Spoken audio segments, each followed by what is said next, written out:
네. 보통 그렇게 이제 계속 떨어지면은 좀 힘들어요.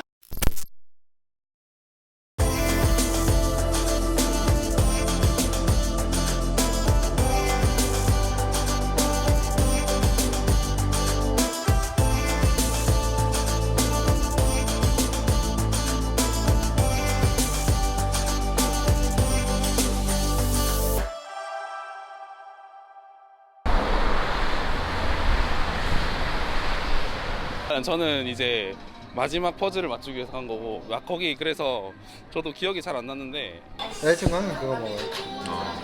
저는 여자친구 메뉴를 잠깐 먹어 감히 제가 그러니까 DSLR로 찍어도 아니죠. 전시할 때는 아. 필름 카메라로 찍고, 전시용이 있고 그냥 취미용으로 따로 그쵸. 평소에는 그러니까 동아리 활동 어떻게 되냐면 매주 한 번씩 이렇게 같이 출사를 가요. 됐다. 지금 이 형님이랑 저는 이제 2018년 중반에 학교에서 면접 캠프를 하는데 저랑 룸메이트 3명이서 룸메이트였는데 그 중에 한 분이셨고 아마 조도 같았을 거예요. 맞아요. 그렇죠. 예, 조도 같이 해서 이제 막 인성 면접도 같이 보고 토론 면접도 같이 본 기억이 나는데 그때 뭐 짱그레님이 되게 저를 잘 따라다녔던 걸로 그랬나요? 기억을 하고 어떻게 찾으셨어요, 저를? 되게 우연히 네. 이제 요새 유튜브가 워낙 잘 돼 있다 보니까 이제 취업이나 면접 관련해서 이렇게 보다가 되게 익숙한 얼굴이 보이길래 딱 들어왔는데 이제 딱 짱그레님이었던 거죠. 그래서 보자마자 긴가민가 하긴 했어요. 1년 만에 봤으니까. 근데 뭔가 들으면 들을수록 그러다가 어떤 콘텐츠에서 야구 심판 얘기가 있는 거예요. 맞아. 거기서 확신을 했죠. 그래서 막판에 스피치를 제가 대본을 짰는데 그걸 한번 봐주셨죠. 그 내용들이 저는 알고 있다고 생각하지만 듣는 사람 입장에서는 조금 처음 듣는 단어들이나 그죠. 용어들이 어려울 수 있었는데 그런 거를 조금 편하게 풀어주시는데 도움을 많이 줬고, 저도 그렇게 이제 피드백을 받고 나니까 그렇게 하니까 자신감이 더 생기더라고요. 그래서 면접장에서 좀 더 웃으면서 얘기할 수 있었던 것 같아요. 무려 금융공기업에 합격을 했습니다. 처음에 공기업 준비하시게 된 이유가 저는 아무래도 고시를 준비하다 보니까 이제 취업을 해야겠다라고 마음을 먹었을 때는 스스로 느끼기에 상대적으로 이렇게 준비된 스펙이라든지 경험이라든지 그런 방향성이 많이 부족하다고 판단을 했고, 그래서 내가 상대적으로 우위에 있는 게 이제 고시 공부하며 쌓은 전공 지식이라고 하면 그러면 그런 전공을 테스트하는 시험 보는 곳을 가야겠다 하다 보니까 이제 공기업을 가게 된 것도 있고요. 그리고 또 고시 준비를 할 만큼 이제 공적인 일에 대해 관심이 있었기 때문에 이제 공기업을 선택하는 게 그렇게 어려운 일은 아니었죠. 그럼 고시 행정고시 쪽? 네, 5급 공채 준비를 3년 정도 했고 1차 시험을 떨어진 게 사실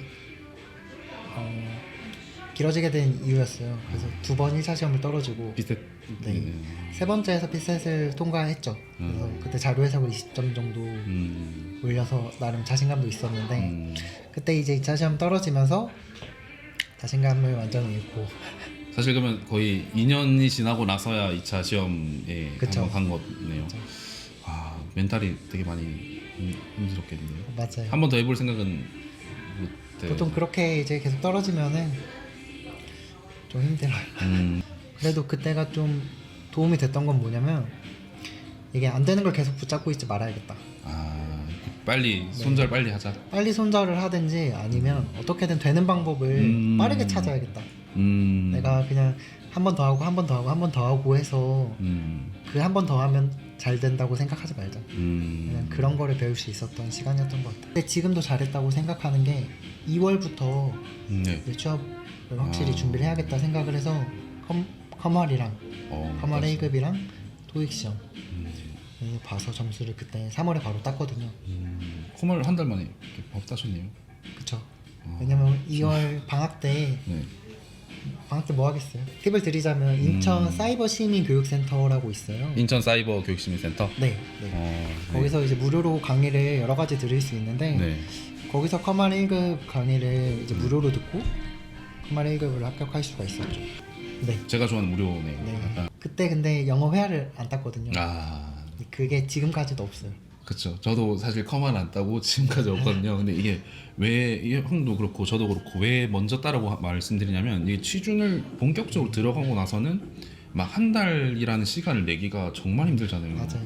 그게 뭐 어떤 전공 공부라든지 이런 뭐 자소서 쓰는 시간을 뺏어서 이제 컴알이나 그런 토익이나 준비해야 되는데 저도 지금 생각해보면 그때 이제 영어 회화도 따놨으면 좀 더 훨씬 좋았겠다 더. 생각은. 네, 되게 초심자의 행운이라고 많이 말하던데 제가 그때 이제 5월에 자소서를 냈던 LH에서 자소서를 덜컥 붙고 1차 면접 갔는데 덜컥 붙고 네.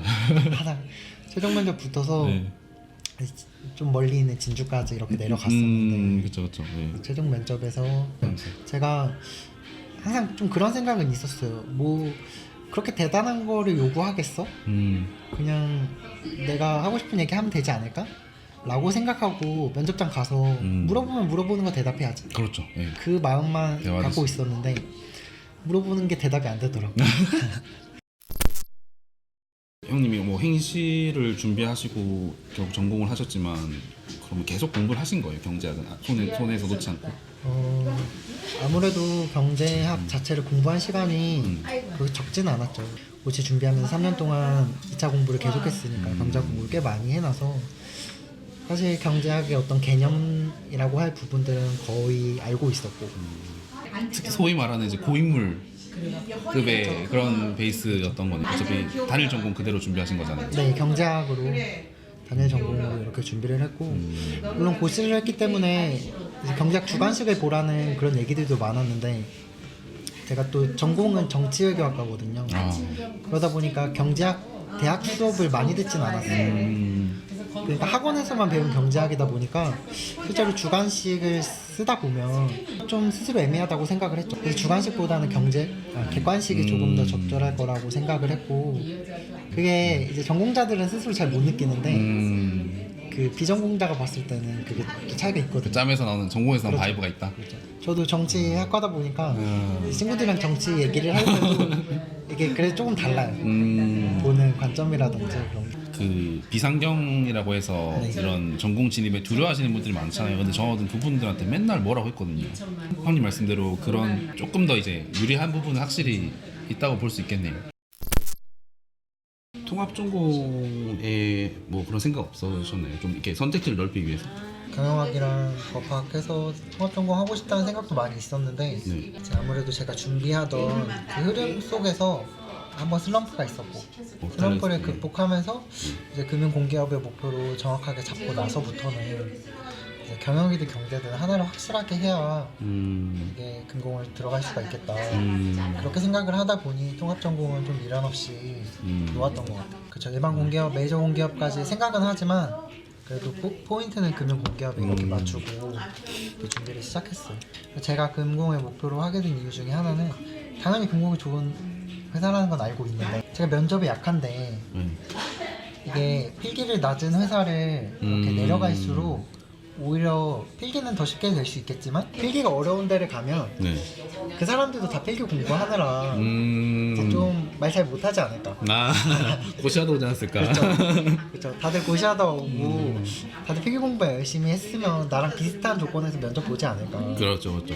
약간 그렇게 생각을 하다 보니까 이게 오히려 안 될수록 필기 어려운데 가야겠다.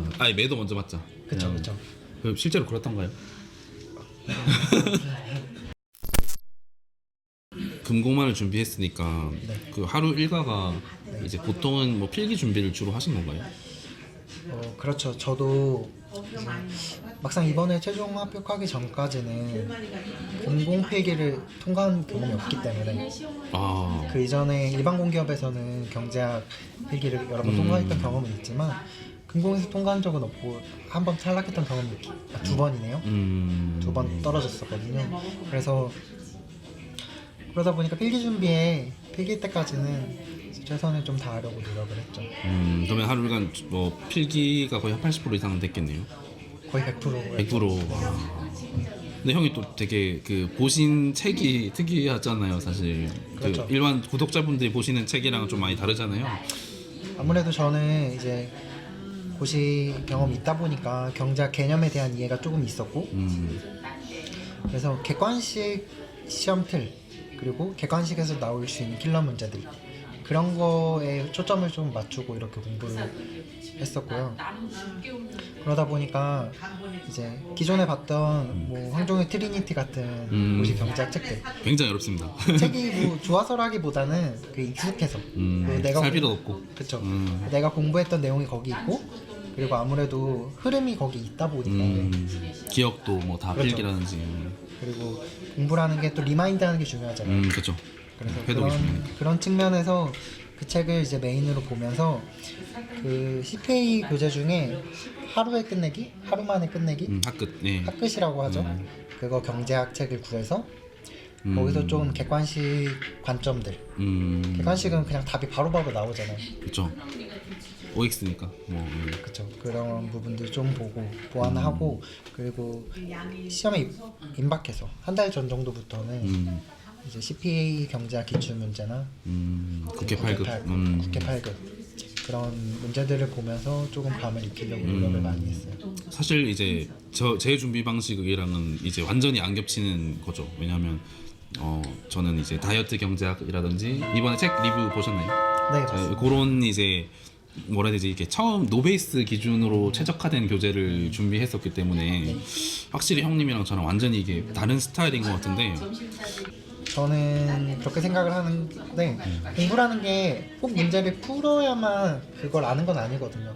그러니까 수요 함수에 관련된 문제가 어차피 나온다고 쳤을 때 내가 수요 함수를 정확하게 도출할 수 있고 또 관련 내용을 다 알고 있으면 어떤 문제가 나오든 내가 알고 있는 틀로 풀리잖아요. 그냥 그 자리에서 분석을 해버린다.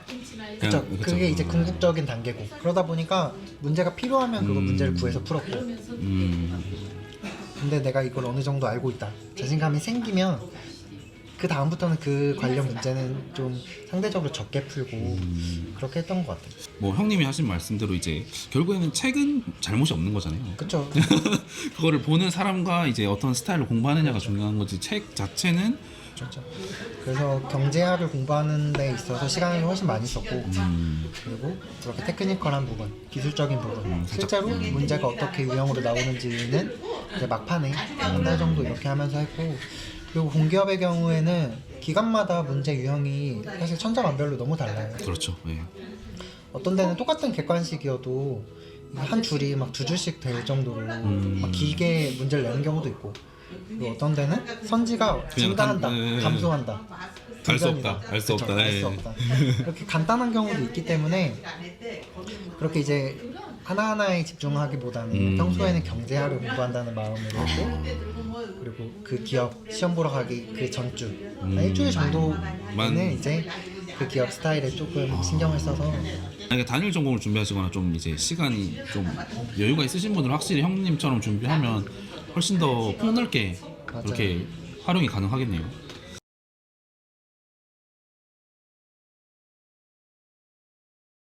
시험 보는 데만 4시간 반이거든요. 와. 만만치는 않아요. 그렇게 이제 오전에 문제를 풀어요. 네. 그리고 오후에 하루 종일 그걸 리뷰를 하는 거죠. 그날 오전에 시험 본 걸. 와. 근데 이렇게 하면 늘 수밖에 없겠다.